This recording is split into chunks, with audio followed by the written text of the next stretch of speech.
So welcome everybody to the webinar, Moving Beyond Pronunciation Pairs, Teaching the Rhythm of Canadian English.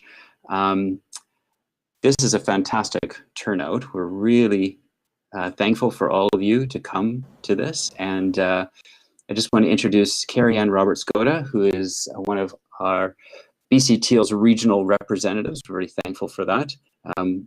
We really appreciate our regional reps. I don't think they get enough recognition, and so thankful for that, Cari-Ann.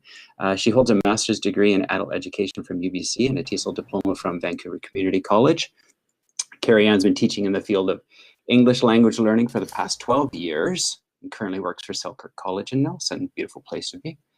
Over the years, she has developed her interest and skills in teaching pronunciation and shared her learning with many language instructors and literacy tutors through numerous conference and training workshops. And we're so thankful to have you here, Cari-Ann. I'm looking forward to this. I'm gonna sit back and learn just like everybody else. And so without further ado, I will turn over the presenter rights to you so you can start presenting here. And I will turn up my webcam. So bye for now. Okay. Thanks very much, Nathan. And welcome everybody. It is, as Nathan says, it's an awesome turnout and puts a little bit of pressure on. I've actually taught a lot of these workshops, but usually in person, and this is the first time I've done a webinar. So I will pay attention to the chat box in case you're telling me if I'm making some kind of grievous error. My interest in pronunciation really just developed over the years. I mean, I took linguistic classes as part of my university studies, but mostly it came from experiences that came my way. And in reflection, I realized that it actually started way back when I was a child. I have an aunt and uncle who are deaf, and I used to go and I would visit with them. And they would do some lip reading, and they did some speaking, and I'd have to decipher their speech, and they would have to decipher my speech. So very conveniently for an English teacher, I learned how to speak clearly with still having natural English. And then years later, I learned to sign, and I worked with children in elementary school, and sometimes those children were deaf and didn't do any speaking, but I would end up doing speech programs for students in other students in the program. So that was where I really started to learn about your places of articulation and all those kind of more technical sides of teaching pronunciation. Of course, then when I got into an ESL classroom is when I started to apply it in that context and really develop things. And since all of you are here, obviously there is lots of interest. And I know whenever I teach this to students, they say, why hasn't anyone taught us this before? And I think sometimes somebody has taught them before and they weren't ready for it at that point, but sometimes not. And I think it's just because we're not as comfortable with teaching pronunciation as maybe we'd like to be. So my hope for you is that you have something that you take away from this, that you're comfortable trying and adding a little bit more of explicit pronunciation teaching to your classroom, because of course we all model and we all correct, but how much do we actually integrate formal lessons into our schedule? So I shall continue. Okay, so your jumping off point to teaching this. So I am, as I say in the little synopsis at the beginning there, going beyond individual sounds and looking at rhythm, and stress is what gives us rhythm. To be able to teach this, the first thing we have to do is make sure that our students know what syllables are. And they might not be able to articulate it, but often they can identify them. If this is your starting point, I often use their names for identifying the number of syllables in a word. And the only thing I really encounter often here is just confusion between the number of vowels written and the number of vowel sounds in a word. So often at this point, I use words like diet as opposed to bread to demonstrate the difference between the two. And once you have them really paying attention to vowel sounds is when you can move forward.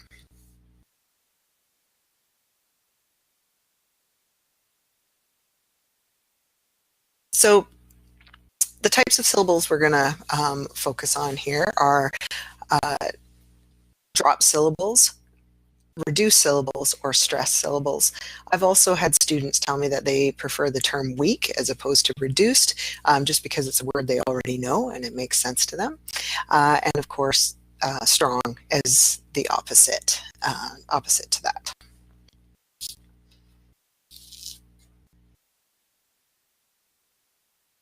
So drop syllables are what they sound like. They're the ones that we don't produce, and it changes the number of syllables in a word. I always use the word chocolate for this, because of course we all love chocolate. It's also a word all the students know, so you don't get distracted by vocabulary by using something maybe they don't know or aren't as familiar with. So I use the word chocolate and point out how this has 4 vowels in it, but in reality it's actually a 2-syllable word. We have chocolate. So that O in the middle, we don't pronounce at all. It is gone. And of course, if you have Spanish speakers in your class or things like that, they will want to say chocolate and add that extra syllable in there. So this one's a really good starting point for showing students which syllable is dropped in this and the effect that it has on the word. It's very strange for me not to be able to look at people and see if there's any nods or question marks or anything like that. I am watching the chat box if you have anything to add. Thanks for the nods, Liam. Okay. So there's lots and lots of drop syllables. So words I commonly use, vegetable. Of course, our middle E is dropped in vegetable. And it really helps if you demo to the students with and without dropping it, because then they can really hear the difference. So we do have some students who say vegetable, but often they don't, and they do say vegetable. So it's a really good one to point out that they have that 2-syllable word of vegetable.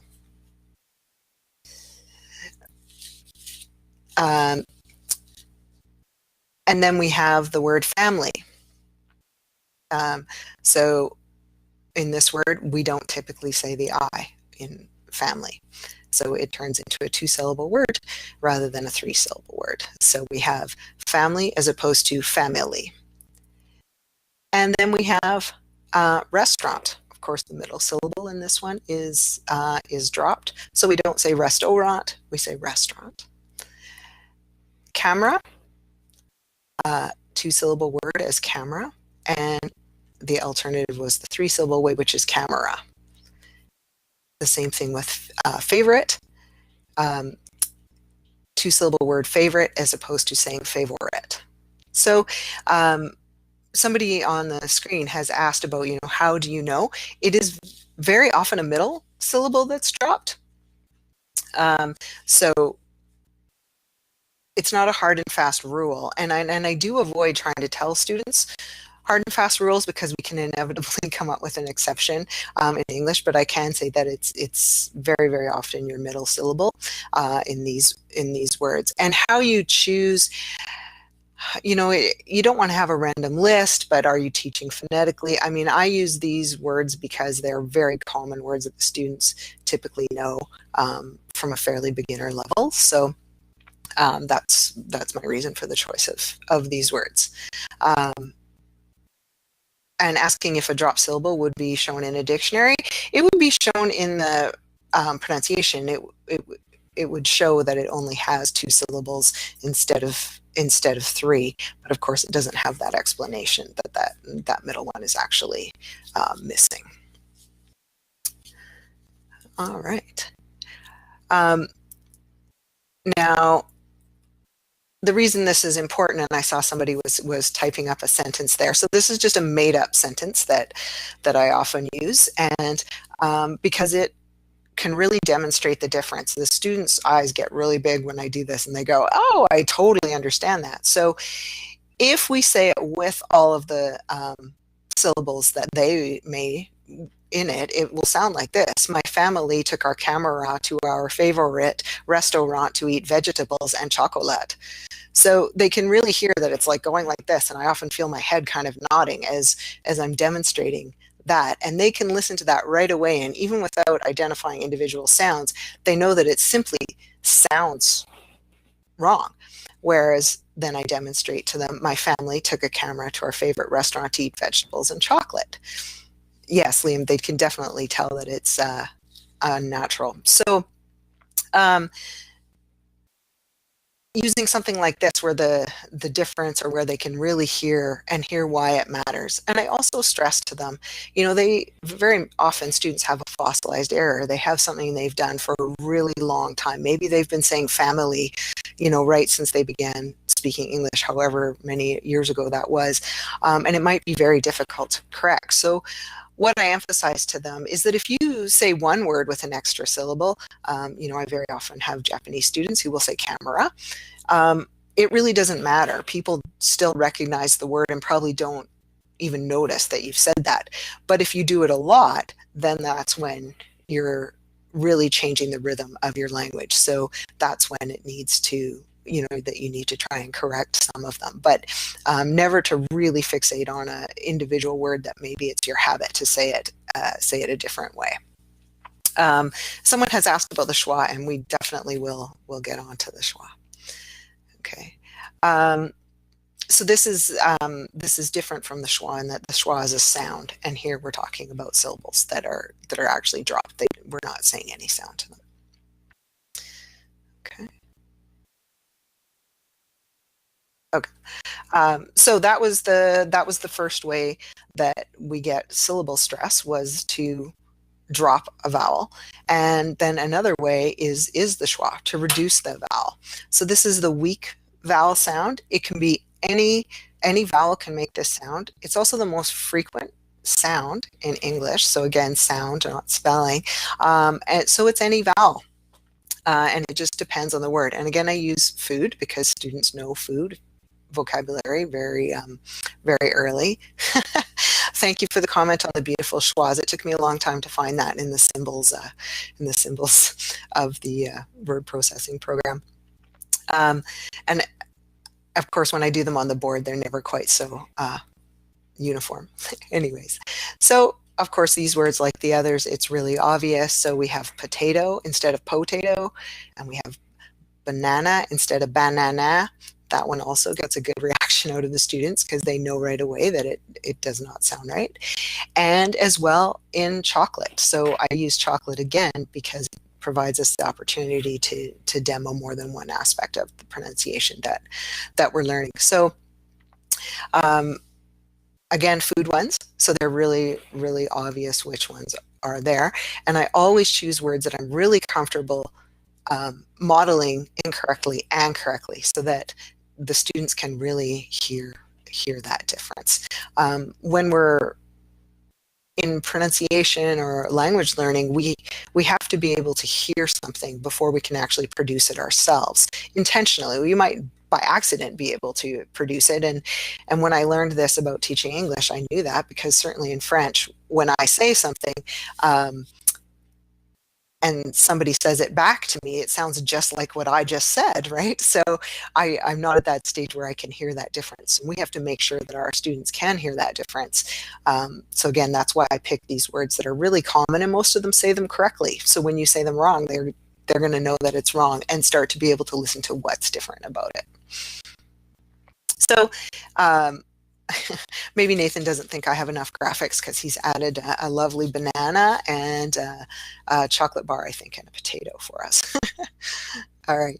So some of the other words that I use, and at the end of the slide, I do have a list of references. I think there's lots of really great pronunciation materials out there, and this is from one of those books. It's called The Rhythm of English, and it was a book that a woman named Kathy Corbett self-published. So these words, some of them are food again, but lots of them are just very, very common words.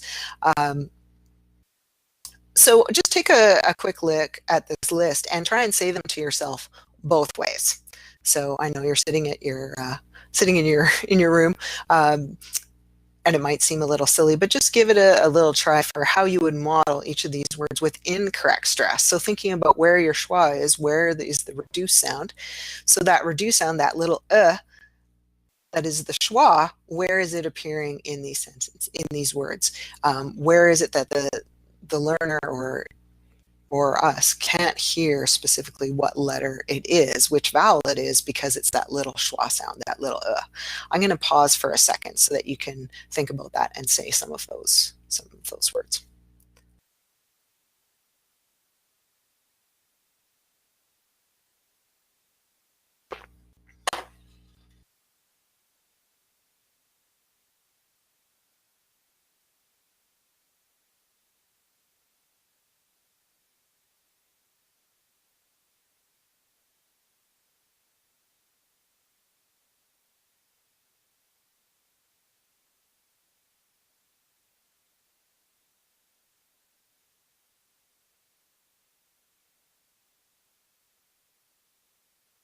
Okay, so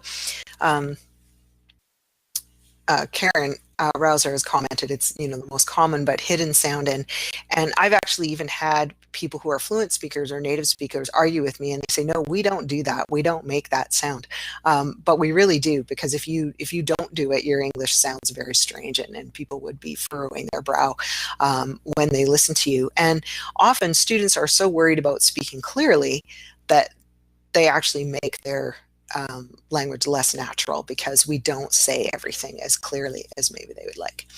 Yes, I'll do the examples for you right now.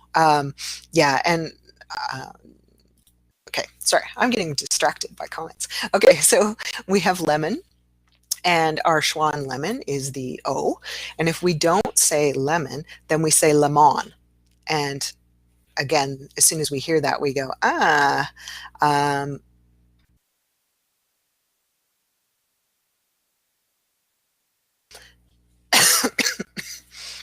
then we have the word open. And again, it's in the second syllable here, because I don't say open, I say open. So my schwa is the E. Arrive often tricks people, and I just said arrive with an a at the beginning of it. I said it with what we often know as our short A vowel sound. But one of the reasons I keep this on here is because if you look at, if we say a word in isolation, we often say it differently than if we are saying it in a sentence. So if we say, what time does the plane arrive? We say a schwa for that A. We say, what time does the plane arrive? And that's very common, that there's lots of words that if we only see that word, then we don't use the schwa. But as soon as it's in a sentence, we apply the stress rules to it. There's some other words in here that are like that as well, and I'll point them out. We also have second. So again, in the second syllable, that little there. And students are always looking for patterns, and there isn't one. So we have, right now they can say, well, 3 out of these 4 words have been the second syllable that the schwa has been, but you will find them in all different places. Animal is a good one, because you got that little ul at the end, and Spanish speakers will say animal, so you will get that sound there, and that's of course how you would model it without that little schwa sound there. Tomorrow. And this is another word that if a student just pointed to that word and asked you what it was, you might say, oh, that's tomorrow. But we don't say tomorrow, we say tomorrow in a sentence. See you tomorrow. We get that little there in the beginning. Between. Students will very often say between. Most fluent speakers of English say between. And again, a reminder that it's not that you have to say every word with the schwa in it, but if you don't use it at all, it will really affect the rhythm of your speech. Police. Police is an example that I often bring up when people are wanting to really favor that second syllable. Oh, it's going to be in the second syllable. In police, we have it in the beginning. Otherwise, we say police. And I also use this word as an opportunity to talk about regional differences, because I'm demonstrating for them how people in this area, in southwestern BC or Western Canada or northern states, how typically we say words, but you could be watching the news on TV and interviewing someone from the southern states who will say police instead of police. So it does depend on where you are. what the pronunciation is. And then we have visit. So in visit, we've got that little at the end as well. And so instead of saying visit, then we've got visit. Yes, police does sound very close to please. Context is important. Same with repeat. So repeat is like between. So you've got that instead of saying repeat, we say repeat. And this is often words like repeat and decide, but anything with the re on the front as a prefix, when I'm teaching, if I'm teaching those kind of words that way with prefixes, I'll often talk about how that it's a reduced sound in the beginning of that. Somebody pointed out, Karen pointed out as well, that often as teachers, we over enunciate as well, because if, like I said, if someone points to that word on the board, you're going to say tomorrow, but you probably never say tomorrow in your speaking. So we do have to be careful about that when we're modeling, natural speech. And then we have photograph, and Nathan commented on this one. And of course I include it in here because this is one of those words where the stress moves and students don't realize that. So we say photograph. So we've got the schwa right in the middle there with that middle O. But then when we have photographer, we move that schwa to the first O. And so it's important to point that out for students. When it's a different form of the word, I mean, in both cases, these are noun. There's also a long series of noun-verb pairs that are outside the scope of what I'm going to cover tonight. But there can be, there is a long list of ones where the noun and the verb, the stress shifts. So for instance, the word record meaning an LP or a record of who attended the workshop. Then also what we do is record. So then our schwa is with the first E there with record. Someone's asking about differences in the use in schwa between the US and Canada. Mostly I'll notice this. I mean, we definitely say some vowels different, the OU, the OW, and that's actually one when Americans tell me about this and model it, I can't actually hear the difference, so I can't model that for you. It's one of my goals to be able to figure that one out. But I know, we say it as OW. Anyways, so there are differences. Personally, I find that most people in, say, Alberta, BC, Washington, we tend to say things more similarly, and of course, the further away people are, the bigger differences that there are. So someone has written, can you present the present to the teacher? So of course, there's another word where the stress is moving, depending on whether it's the verb or the noun. And a great example to use with students. And of course, Canada. Everybody knows how to say Canada. And if we say Canada, unless you're looking at the First Nations way of saying it, we can hear very clearly that schwa is in the middle of Canada. And decide. It's that initial E, so it is decide as opposed to decide. Okay. And confuse. Something just happened with my monitor, but that's okay. So then we have confuse. So with confuse, we are using a schwa with that initial O. So we don't say confused, I'm confused, we say I'm confused. So there's definitely that little schwa sound there. Sorry, I'm being lazy with using my little pointer here. And then we have serious. And this one tricks people, students, when they're trying to say the words and identify them themselves, that OU is actually this little in the end. I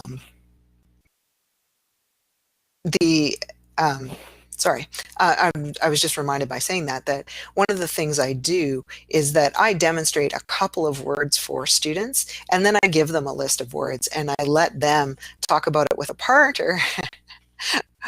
Okay, yes, I'll start using the pointer, sorry. I'll have them talk about it with the pointer, talk about it with a partner and they can try and, decide where that schwa is. And some students can figure it out, and other students don't, and then we go through. But it's part of that whole kind of exploratory or discovery approach of not just telling, but having them, listen and think about it. And I think it really does help them to hear it. And one of the homework things that I often assign is, okay, well, now you have to go away and you have to listen to people talk, and I want you to come in tomorrow and tell me a word that you heard with a schwa in it that you've never noticed before. And often they do come in, and sometimes they tell me funny things they've heard people say on the bus or whatever, but it's a good little real life homework assignment for them. Okay, so stress syllables. To me, I focus with students on identifying the schwa, the reduced sound, because I think they can hear it more clearly. We can also, so in a 2-syllable word, they're the clearest words to use, where you've got one vowel that's a schwa and the other one that's stressed. So I basically teach the stressed as that's your one that's not a schwa, but I mean, it's the one where we can hear what the vowel is. We can clearly identify which vowel it is. And I do, as part of this kind of review, the long and short vowel sounds, or alphabet and relative vowel sounds, depending on what terminology you use for that. But I do review that as part of this. But I'm basically, saying that, okay, you've got the schwa, the other one is stress, the other one's the one that's loud or clear. Where it gets tricky is in 3 or 4 syllable words. Often one syllable is clearly reduced, and then the others are stressed to lesser or greater degrees. And these differences are hard to hear, and they're hard to model really clearly. So I usually stick to the 2-syllable words, or really common 3-syllable words, where which one is reduced is really clear. Because often students are saying words correctly anyways, and you're wanting to use this as a jumping off point for the next stage of teaching stress, or to remediate certain words. And I do very, very often teach schwa along with the ed ending, so that we don't have students who have finished their homework. So often right at that point. And I personally think that we need to teach pronunciation earlier than we do, because as soon as you're teaching the simple past, I think we should be teaching, not just modeling that aspect of the pronunciation of the ed ending. Which is another, kind of a little lesson in itself, but it's a little bit of food for thought for you to think about when you have there. Yeah, we do have a lot of secondary stress, Karen. Yeah. Okay.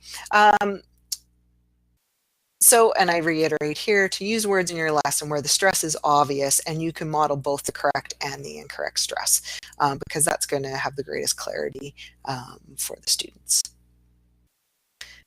So yeah, Karen's comment about the secondary stress. One way to do that, by the way, is to do actually a series of dots, like my little pointer here. But so if you have a 4-syllable, 3 or 4-syllable word and you're trying to show the stress, the quietest syllable will have a little tiny dot, and another louder one will have a bigger dot, and the loudest one has the biggest dot. So if you're comfortable using that, it is a good strategy, and it's pretty clear usually for students with that. But you have to make sure that you can hear it yourself to be able to model and explain that to students. Okay, so if we put all these things that we know together about syllable stress, we come back to our word chocolate. And somebody did ask earlier about that idea that the idea that the A in chocolate is that kind of like that light I sound. And I have seen this, and I've also seen certainly for the ED pronunciation books that use ID as the thing. But I try to keep things as simple as I can and not introduce too many different things, and to really focus on, okay, what's going to affect the student's pronunciation. And actually another thing that I find with this is often students listening and their spelling can improve from this as well, or simply in their spelling, they realize that they can't hear what vowel sound that is, and they have to look it up. Yes, so to come back to chocolate, chalk is our clearest syllable, and we drop the O, it's gone, and then we have a schwa or that light I sound at the end with lut. It can be confusing for students that there's an E on the end because it doesn't have a function in this word, whereas in a word like bike or bake or just late, it does. So I often explain that difference to them, that in those kinds of words that you've got your vowel consonant E combination and what that does to your vowel sound. But I always come back to this just to kind of wrap it all into one word. And yeah, some people are saying that they use lines to indicate stress, like they do with intonation. And absolutely, I don't think it matters what symbol you use, as long as you're consistent, and to keep it simple so that it's not too technical, it's not too many pieces. It's kind of like when we teach grammar and we teach a lot of terminology and the focus ends up being on that terminology instead of on the actual functional use. So so I do try to keep it simple, and these are just the symbols and ways that I've found work for me, but you absolutely have to find what works for you and what you can do consistently. You know, I always use that reduced word, and like I said, I've had students lately tell me they like week better, so I'm trying to shift to week, but it's tough if you've got those habits. You know, it's good to stay within what you can do consistently and clearly. Okay, so far we've gone through these ways that we create syllable stress. So we drop the syllable, we reduce it, we use the schwa, and then consequently other syllables will be stressed to greater or lesser degrees. Don't wait for a pronunciation lesson. Teach this anytime you introduce new vocabulary. Once you've taught it, whether you do it as part of teaching the ED ending or as talking about food or whatever opportunity you have to use this as an explicit lesson, carry that through. Every single time new vocabulary is introduced, you're going to ask, oh, do you hear a schwa in that word? Or which syllable is stressed in this word? And like I said, I've used it a lot with teaching prefixes, just to bring their attention to how words are pronounced. So it's really something that you can weave throughout. Once you have taught the concept of the schwa, it can then come up and just be seamlessly added into whatever you're doing next. So it's very good. Okay. Oh, people have great ideas. Someone has also said they have them stand up in line to present the different kinds of stress. So a very physical way of doing it. You know, the tallest or maybe the biggest person is the stress syllable. That's a fun idea. I might have to try that one. Okay. Right now, actually, I'm teaching this very small class. I'm teaching a whole bunch of different classes, but one class only has 2 students in it, so I'd be stuck with my 2-syllable words there. Okay. So then we teach this so that we can then go on to the sentence stress piece. And this is the one that when I teach it, the syllable stress gets people going, oh, I get it.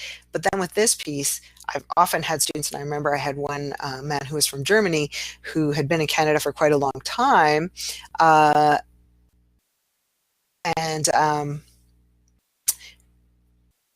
He said to me, this is why, because his grammar was very good. He actually spoke very clearly, but too clearly, and all of those things. He'd been in Canada for a long time. And when I taught him sentence stress, he said, this is why as soon as I speak, people ask me where I'm from, even though I've lived here for 20 years, kind of thing. So it does make a really big difference, and often to students who have, hit that kind of upper intermediate level, and it can really improve their English. Because of course, the general public that they encounter don't know why their English sounds different. They just know that it sounds different, and it all gets reduced to that mighty word of accent. So, oh, your accent is very strong. Well, maybe, but often this is what it is. So, moving to the next step in sentence stress, it's what's creating our, so syllable stress is at our word level, and now of course we always want to move it to the sentence level. And with a sentence, it's the same kind of idea with syllables, except now we have words, and we stress our content words and we reduce our function words. So there's all kinds of good ideas coming up. I won't read them all. I'll let you guys read them on the screen there. Okay, so with content words, there are words that have the most information. And again, this is how I'm explaining this to you mostly the way that I explain it to students as a suggestion for ways to introduce things. So I tell them these are our nouns, our verbs, our adjectives, adverbs. Our content words are stressed, so they're the words we hear the loudest and most clearly. And I know that I used to do dictations a lot with students, and often all the contents words would be there, and it was actually our function words, our grammar words, that would be missing, so they wouldn't hear them. So it's not actually surprising that they don't use them either. So your function words, your grammar words, all those little words that tell us information, but they don't hold the core meaning. So our function words are reduced, and therefore they're said more quietly than content words. And of course, we use our friend the schwa to make these words weaker. And then we also use contractions, which we're all very familiar with, or there's ones that students are very familiar with and are a good jumping off point. And then we also use linking. So we have these three different ways. So we reduce syllables with drop syllables and weak syllables. So we have our three kinds of syllables. With function words, the schwa is one way, then we have contractions and linking. So what the schwa means in function words is that instead of saying ah, which is probably what our students do, we actually say okay? Do you have a Kleenex? I've got that little sound in there as opposed to an ah. We very often know about this one because we say salt and pepper, so the and becomes n, or fish and chips. You can often find signs to use or menus to use as examples for that one, because quite often there'll be a fish and chip shop that will just have the n in the middle. And you can also have the students brainstorm pairs. So we do this for foods that go together or opposites, night and day. And we also use this when we talk about couples. So, maybe Bob and Mary are coming over for dinner. So we don't say Bob and Mary, we say Bob and Mary. Excuse the very English names that I used in that example. And then we have the word to, and just like how we don't say, tomorrow, we say tomorrow, we actually say to. So I'm going to the store. Is typically how we pronounce the word to, is to. And it's actually how I explain to people how to say my last name as well, because instead of it being Gotta, it is go to, like go to the store. So you can remember, and so for my students, that's good because they know what my name is. You'll have to use something else. So with the, we say the instead of the. For. So this one is often very new to students, that when we point out that we do this, but I'm waiting for the bus. So we say for instead of for. And you'll notice my little schwa symbol has the little tail on it there. And the linguists will have to excuse me for not remembering what that symbol is called. But basically it's our vowel plus R. And it's just this little sound on here.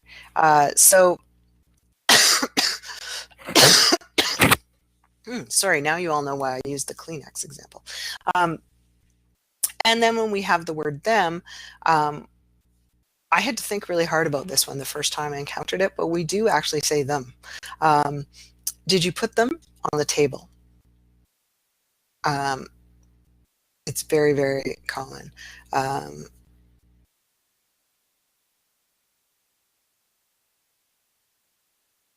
Oh, okay. Great. Someone has just put up a really good example that they use numbers to contrast these. So when we have to, going to the store, as opposed to the number 2, which we always say, of course, is 2, as well as for versus for, I'm waiting for the bus. That's a really great way to point that out. To illustrate that difference. And then we have the word or. Of course, students always say it or, oh, we're missing a letter on there, but it's actually or it's the wrong symbol. I apologize for that error on the PowerPoint. But So we say, when will you have your assignment handed in, Monday or Tuesday? We don't say Monday or Tuesday. What time will you be there? 3 or 4? Not 3 or 4. We say 3 or 4. We just put that little in there. So I apologize. There is a whole bunch of little dialogues and sentences using these reduced function words, these ones in particular, and some others, in a book called Accurate English, a complete course in pronunciation. So that one is on the on my reference list at the end. And someone had asked kind of differences, Canadian American pronunciation. And I do find sometimes with this this book, this Accurate English book, there will be the odd word that I think, I don't think Canadians say that quite the same way as Americans, or it's not as, the difference isn't as clear as I'd like it to be for students. So I just opt not to, not to do one of those. One of those is the word some. There's a couple of others like that. I also use, some of the books that I use are British. So of course there are some things that you can't use from them. Okay, so we use the schwa in our function words, and then we also contract them. And we all know this, and students are very familiar with the contractions in the left-hand column. So we have can't, don't, I'll, I'd, she's, we've, there. So these are all just examples, but one of the reasons I put these ones here is that we say these and we write them. And one struggle I always have is when students are reading aloud, they avoid using these contractions. They'll say cannot, do not, I will. And I really stress to them that they should say it how it's written, particularly, if it's literature or whatever, then the author has used that. In particular, they're not just being lazy, it's not shorthand, that it's actually how you want to say it. And then I introduce them these other ones that we don't write these, but we very often say them. So we have where'd he go? Instead of where did he go? And some of these are very challenging to say too. What did? So we do say this. What did you do this weekend? What did? How'd? And the trick that students find with how is, so we can say, how'd you get here? To mean how did, or how'd you like a coffee? How would you like a coffee? So you have to emphasize the role of context, of course, in understanding that difference, that pronunciation-wise it does exactly sound like exactly the same thing. And then we've got what are you doing this weekend? Okay, who'll be there? Where am I supposed to put my homework? And who've. I'm drawing a mental block on an example for who've. Who've you seen lately from school? Something like that. So these are ones that we say, and we do this consistently.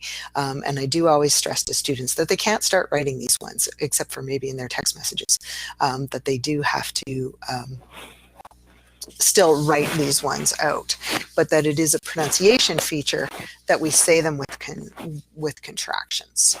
I just want to check something for you. 1 second. Okay. One other point that I don't, I'm just going to double back here, that I don't have on here, is that we further contract, or we drop the H before, if we have he or him or her. So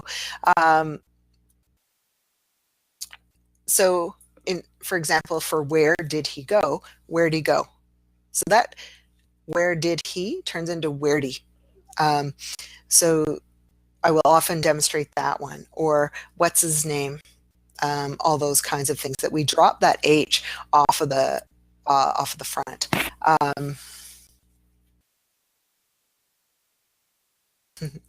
Okay. yeah, so that's another feature that I teach along with this, is that dropping of the H sound with the pronouns. Okay. And then the third way is with linking. And this is kind of, it helps us get away from that thing where everything feels like the words are being thrown at you. Is it time to go? We don't want it to sound like that. So I wanted to share not just these with you of how we are linking either vowel consonant, consonant vowel, vowel plus H. There's an example of where the H is gone there.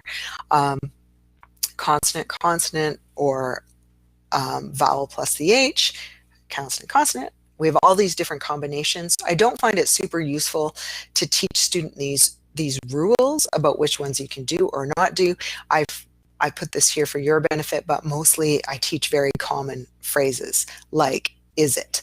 And years ago I saw a video that I wish I know what it was called, but it was a teacher doing a demonstration of teaching used to, which is further down our list here.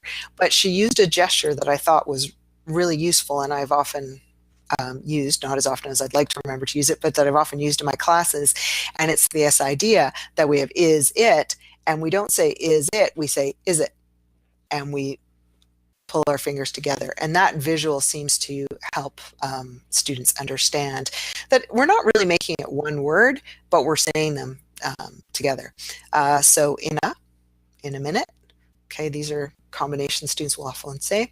So instead of see her, we have see her. Used to, like I was saying, likes him, and bus stop. We don't say bus stop, we say bus stop. So we only do pronounce that one in S in there. There's a lot of discussion about what did ya and what ya and all of those kind of things, which I'll just leave for you guys to read on the screen there. Okay. So what this all comes together to is if we're doing all the things we don't want to do, if we're not using stress, we're going to say, my family took a camera to our favorite restaurant to eat vegetables and chocolate for an hour or two. If we apply all of these things, if we drop our syllables that we're supposed to, if we reduce syllables, if we link, and we use the schwa and function words, we're going to have, my family took a camera to our favorite restaurant to eat vegetables and chocolate for an hour or two. So when we practice, we can say it pretty smoothly, and students can really hear the difference, and they can hear what a big difference it is going to make to them. And again, I go back to that idea that I try not to overwhelm students. It's not that they have to change everything that they do, but to kind of pick up, because most of them will go, oh, I do that, and then focus on changing that one thing or adding this one feature into the way that they talk. And I do also, with this sentence level, assign the same kind of homework. Listen to people talk and tell me what you hear, and then we discuss in class. I do every once in a while get something random that I can't really decipher what it was supposed to be, but for the most part we get really good authentic things that students bring back and say, I heard a person say this or whatever, and we can look at it as a class the following day as some follow-up. So and then I also, whenever students do any kind of a speaking thing in class, I include this in their feedback. Did they reduce their function words? Did they use the right syllable stress? Did they do all of these things? I do include that in their feedback. Jennifer here has said, I think linking is essential to listening as well, and she's right. All of these features are really helpful for listening. It'll improve their listening and their speaking, and sometimes their spelling, and sometimes their grammar, because they'll realize that they're not hearing words that are actually there. Yeah, anyways, so next.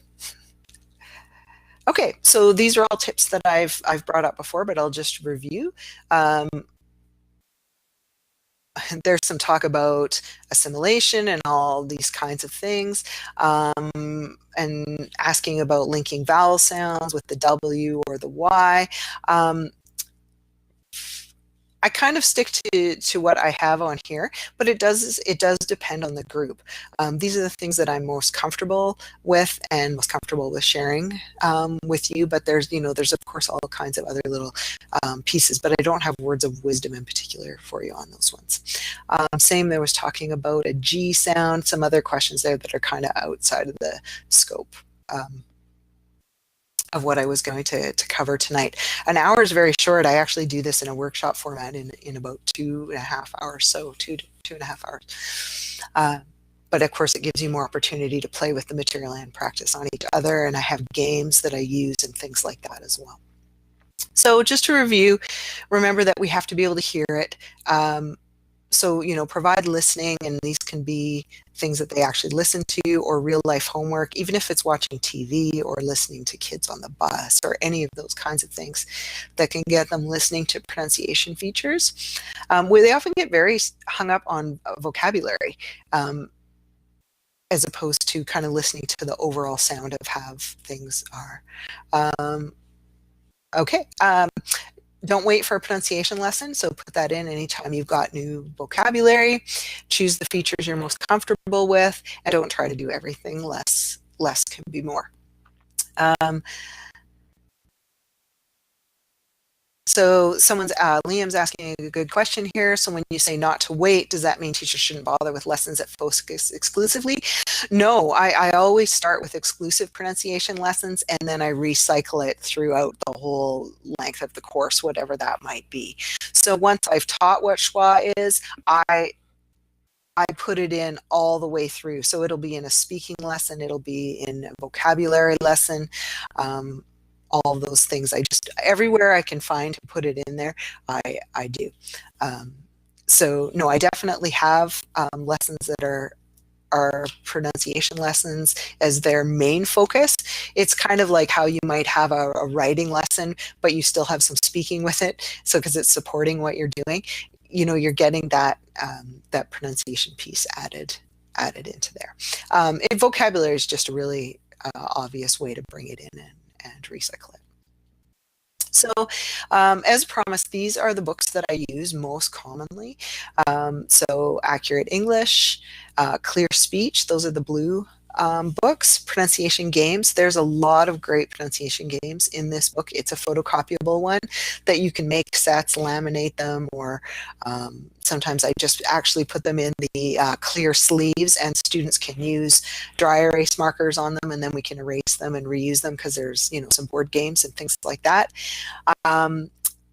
The Rhythm of English, which is the Kathy Corbett book that I mentioned at the beginning. It's really tricky to find that book. I actually contacted her at one point and got permission to photocopy a book, but if you have it at your school, it's a really great resource. And then there's a book called Teaching American English Pronunciation. I do use this as a reference book. This one, unlike the other ones, I use things from that actually with the students, whereas the Teaching American English Pronunciation is more something I use as a reference for myself, and it has some great parts in it on interference from certain languages or language aspects of particular speakers, which I find very useful just for my preparation. But the first 4 books are books in which I use materials from them all the time in the classroom, and I think they're super valuable. So I'm a little later. Someone has asked, so I will start to answer the questions that are on here. And Nathan can let me know if there's some others that I've maybe missed. But I don't use online resources in particular. I have used computer software, Pronunciation Power, some things like that for students. And I just find it's kind of missing the feedback piece for them. So it's a good as a but I don't often put them solely with that. Actually, way back when I used to work with kids with special needs, I was aware of some software that the students actually spoke into the microphone, and the character on the screen would only move if they made the right sound, but I haven't encountered that for ESL students. There certainly is tons of stuff online. I just don't have that as a main focus because the students don't get the feedback on whether or not they're doing it. Whereas in the classroom, when you're right there and you can give them that feedback on whether or not they're actually using the right sounds. I find it more effective. Thank you so much, Cari-Ann. That was fantastic. I feel like I did it on fast forward, so. I thought it was great. There's lots and lots of information there. I think you covered most of the questions. I'm trying to go through the questions. I tried to copy them, but then some of them you answered. So yeah, some of them I just felt it was better to answer because they were right on what I was talking about. Exactly. It was a little distracting though, so I appreciate everyone hanging with me through my first webinar experience. I think this is fine. I don't know if this one got addressed or not. I was just trying to go through. You talked about the Canadian dropped G. Some people had asked about that, and that's not something I teach. I would need some examples or to do a little bit of a legwork on that one to be able to answer that one. Certainly, if anyone else has a response to that and wants to put it in the chat box, we could read it out. And I don't know if anybody else, there are any other questions? I think everything else got addressed. I'm trying to go through my list here. I've had about 10 or so questions, but I think everything got answered. So you did a great job in answering all of those. So if there are any other questions that people have, you want to post them, please put them on the side. I'm just going to, while you're doing that, if you're adding your questions, I'm just going to address a few things here. Number one is that we're going to be taking your slides and we're going to be taking the recording and we're going to be posting that on the BC TEAL blog. And I'm just putting a link in the chat box for everybody there. It's blog.bcteal.com. And then you give us about 24 to 48 hours to kind of get that up because we have to wait for the recording to become available. It doesn't just magically appear on day one. So I actually have to wait till that appears and then I can download it and upload it. So it takes a little bit of time to get that going, but that's one thing. Another thing I want to mention is that we do have a couple of major events coming up fairly soon. And that is, we have the BC TEAL conference, annual conference coming up at the beginning of May. And so just to note that we do have early bird pricing right now until April 6th. So please jump on that, save some money. And we also this year have a special event, and that is we are teaming up with TESOL International to host a TESOL Symposium. And that is a major event for us. That's just the day before the conference starts. And that is a separate registration, so you can register for that and just go to that, or you can go to that and the conference, but you do have to register separately for those. So please don't miss out on that. I think that's an important thing. Also, lastly, we do have some information on our journal. We have a peer-reviewed BC TEAL journal, and then we also have the newsletter. And so a number of these things, some of this, if you're interested in pronunciation, whatever, there are some things that will appear in both of those in the publication. So please make aware of that. Did any questions come up while I was there's a great discussion going on here about basically I'm going to the store. So dropping the G at the end. That's actually something that I bring up in talking about register, level of formality of language. And I find that students who spend a lot of time with fluent speakers kind of start to do those things. And I know it's something I don't do a lot in my own speech. So I probably under address that in class unless a student brings it up. All right. Anything else out there? I know some people have got to go. It's 8 o'clock. Yeah, I know.